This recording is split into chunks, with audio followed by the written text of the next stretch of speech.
Any questions? How was the golf tournament? Very good, because I won. It's good to win. You heard I won, right? Did you hear I won?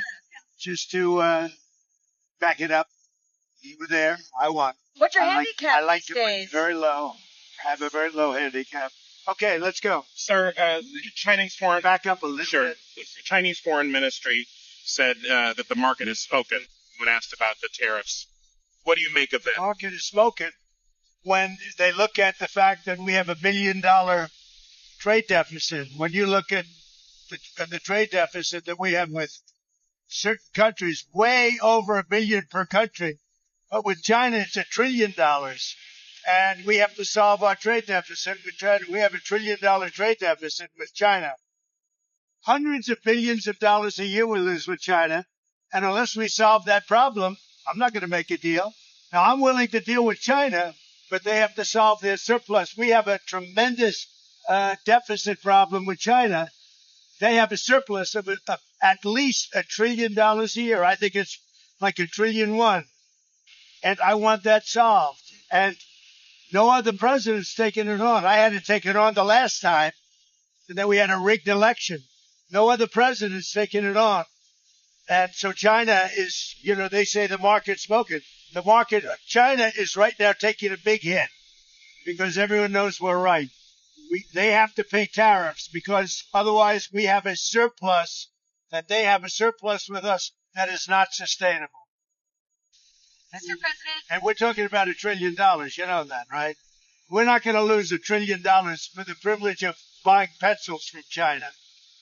On the idea of crashing the market on purpose, there's been some speculation, partly because of the video that was posted on Truth Social, that there was some sort of deliberate effort on your part to have the market sell off. Can you talk about that with No, them? that's not so. But I do want to solve the deficit problem that we have with China, with the European Union and other nations. And they're going to have to do that. And if they want to talk about that, I'm open to talking. But otherwise, why would I want to talk? And as you know, because of the tariffs, we have $7 trillion already committed to be invested in the United States, building auto plants, building chip companies, and all sorts of companies are coming into our country at levels that we've never seen before. Biden had nothing coming in. This was a dead country with Biden. He didn't know what he was doing, and that's now been proven at least. Trump, this weekend, you talked to a lot of leaders this weekend. Can you tell us, sir, were there any deals made? I spoke to a lot of leaders, European, Asian, from all over the world. They're dying to make a deal. But I said, we're not going to have deficits with your country. We're not going to do that because to me a deficit is a loss. We're going to have surpluses or we're at worst going to be breaking even. But China would be the worst in the group because the deficit is so big and it's not sustainable. And I was elected on this. This was one of the biggest reasons I got elected was exactly because of this. And we're going to put tariffs, we've already put them on. It's not a question of we will. We're going to put them on. And those tariffs next year will make us $1 trillion. In addition to the $1 trillion, thousands of companies are going to relocate back into the United States. In North Carolina, already furniture people are starting to move back in. In Detroit and Michigan, which I won, because of what I said, what I'm telling you, car companies are starting to open up. In Indiana, a big one is under construction, as an example, Honda. But they're moving in like nobody's ever seen this before. So it's unsustainable for us to allow China to have surpluses of $1 trillion. We will be taking in over $1 trillion over the next short period of time with the tariffs that I've already instituted. They're already in place. Now, what's going to happen with the market, I can't tell you, but I can tell you our country has gotten a lot stronger. And eventually, it'll be a country like no other. It'll be the most dominant country economically in the world, which is what it should be. Is there a Trump put, though? Is there pain in the market? At some point, you're unwilling to tolerate this idea of a Trump put. Is there a threshold I think your question is so stupid. I mean, I think it's I don't want anything to go down, but sometimes you have to take medicine to fix something. And we have such a horrible, we have been treated so badly by other countries because we had stupid leadership that allowed this to happen. They took our businesses, they took our money, they took our jobs, they moved it to Mexico, they moved it to Canada, they moved a lot of it to China, and it's not sustainable. We're not going to do it. Now we have hundreds of billions of dollars that's pouring into our country on a monthly basis. It's pouring, it's already started because I put tariffs on. And eventually it's going to straighten out and our country will be solid and strong again.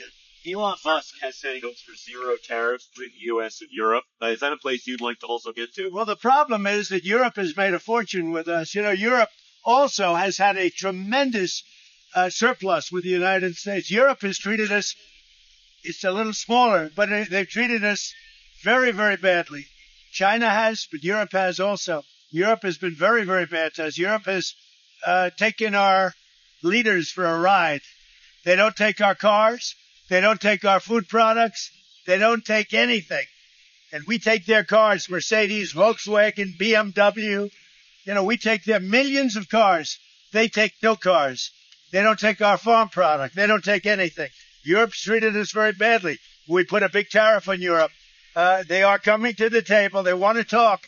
But there's no talk unless they pay us a lot of money on a yearly basis. Number one for present, but also for past. Because they've taken a lot of our wealth away, and we're not going to allow it to happen. Sir, have you talked to any tech leaders over the weekend about the tariffs? Yeah, I talked to the biggest in the world. I talked to the biggest of them all, many of them. But I've talked to, I would say 4 or 5 that are considered the biggest. They don't, and you know what they said? We don't blame you. Who did you talk to? I don't want to say. I'll put it out. I may give it to you. Factba.se CEO? I have to find out if they mind. You know, I don't know if that was a confidential call or not, but we had 5 or 6. I've spoken to many countries. They all want to do it, just so you understand the power of what I'm doing. Every country is calling and being very solicitous of us. Very, very nice. They're being very nice. And we have to be able to justify. This is not sustainable. The United States can't lose $1.9 trillion on trade. We can't do that and also spend a lot of money on NATO in order to protect European nations. We cover them with military, then we lose money on trade. The whole thing is crazy. And I got elected on that basis. We explained it. You know, the American people understand it a lot better than the media. But the media understands it. And much of the media writes correctly about it, I must say. Sir, Okay. Sir, when are the next set of talks with Russia, and who will participate, and where are we in terms of making progress in terms of peace? We're talking to Russia. We'd like them to stop. I don't like the bombing. The bombing goes on, and every week people and thousands of young people are being killed. And it's a horrible thing that should have never started, would have never started if I were president, 100%. On the tariffs, is it a negotiation Who are you now? with? Bloomberg, sir. Is it a negotiation or rules of the road? Go ahead. Another question, please. Sir, Sir, about TikTok. She asked too many questions. Sir, about TikTok, there was a report that there was about to be a deal, but China changed its mind because of the I'd tariffs. say it was largely true. The reporters and we had a deal pretty much with TikTok. Not a deal, but pretty close. And then China changed the deal because of tariffs. If I gave a little cut in tariffs, they'd approve that deal in 15 minutes, which shows you the power of tariffs, right? President, former New Hampshire Governor Chris Sununu is saying that he'll win the open Senate seat in New Hampshire and that he has no doubt you'll support him if he runs. Is that true? True. I told him. He came to my office, came to the Oval Office, and met with Chris Sununu, and I support him fully. I hope he runs. He's been very nice to me over the last year or so. But no, I hope he runs. I think he'll win that seat. Sir, when we get into late summer, early fall, and people are doing their back-to-school shopping, do you think they'll have inflation to worry about at that point? I think there's not going to be. I don't think inflation's going to be a big deal because if you look at me, I took in hundreds of billions of dollars. This is not new to me. I took in during my 4 years hundreds of billions of dollars from China. And we also took in a lot of money from other countries, but in particular China, because it was just getting started. And we had no inflation. Who had inflation was Biden. Biden had the worst inflation in the history of our country. I had no inflation. We had a perfect country. We had no wars. I ended them all. I defeated ISIS. Everything was good. And then when this numbskull got in, as they really call themselves now, numbskulls. But when he got in, bad things happened to our country, including our open border.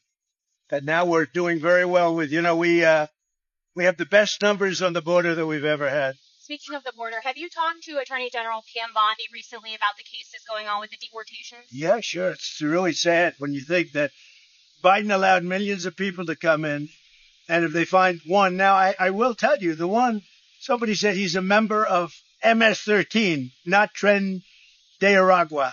He's a member of MS-13, and therefore he should immediately be brought back. Well, MS-13 is just as bad as Tren de Aragua. So they say, oh, we made a mistake because he's not with them. He's with MS-13. Bring him back. Bring him back. MS-13 is a very bad group. Sir, maybe as bad, actually. How concerned are you about the measles outbreak? There was another fatality today, and what else would you like to see in terms of the response? Well, I think they're doing reports on it. It's so far a fairly small number of people relative to what we're talking about.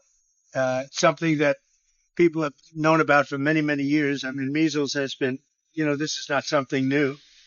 And we'll see what happens. But certainly, if it progresses, we'll have to take action. Very strong action. El Salvador's president said on X that he'd been invited to the White House on April 14th for a working visit to discuss Tren de Aragua and MS-13 and other ways we can support each other, the U.S. and El Salvador. I was curious if you could expand more on what some of these other ideas you have for El Salvador. Well, I think, you're in the way of that camera, by the way. You should at least say that the camera operator should probably say that she's shooting the back of your head. I don't know why she doesn't say it. I have to say it instead. I have great respect for him. I know him. I've known him for a long time. He's a young leader, and he's very tough on crime. Very, very tough on crime. And in their system, their prison system, they spend a tiny fraction of the money that this country spends. So, but he is coming in. I don't know when, but he is coming in sometime over the next couple of weeks. What are you and Prime Minister Netanyahu going to speak about tomorrow? We're going to talk about trade, and we're going to talk about the obvious subject.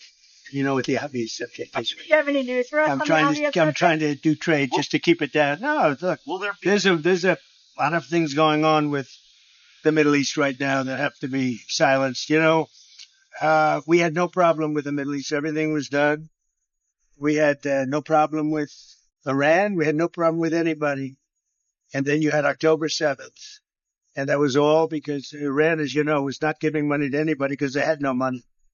Now they have a lot of money. So we'll see what happens. Go back to El Salvador. The president there said he would be willing to take American citizens in the federal prison population. Is that one of the ideas they're going to be discussing? Well, I love that. If we could take some of our 20-time wise guys that push people into subways and that hit people over the back of the head and that purposely run people over in cars, if he would take them, I'd be honored to give them. I don't know what the law says on that, but I can't imagine the law would say anything different. If they can house these horrible criminals for a lot less money than it costs us, I'm all for it. But I'd only do according to the law. But I have suggested that, why should it stop just at people that cross the border illegally? We have some horrible criminals, American grown and born. And if we have somebody that bops an old woman over the head, if we have somebody that is in jail 20 times and goes back and shoots people all over the place and then has a bad judge or a bad prosecutor that do nothing about him, all they worry about is politics, they don't worry about that. I think if we could get El Salvador or somebody to take them, I'd be very happy with it. But I have to see what the law says. Okay, what else? Can you say, did you agree to lowering tariffs for any of the countries that you spoke to today? So what you understand, Jennifer, you have to understand this. We have massive surplus countries that we're dealing with. We have massive deficits. We've got to straighten that out. because you can't continue to be that way. It's been that way for years now, and it can't go on any longer. And we're the piggy bank. We have all the advantages. Forget markets for a second. We have all the advantages. We'll get it straight out. We're going to become a wealthy nation again, wealthy like never before. And we're not going to let other nations that have been ripping us off, whether it's China or the European Union, with all of the European nations that have just made it's been like a feast. Look, the European Union was formed for one reason. You know what that was? To rip off the United States. So put that in your bonnet. I hope you had a good flight. Have a good time. Thank you for your time, Mr. President. Thank you, sir. Thank you. See you tomorrow.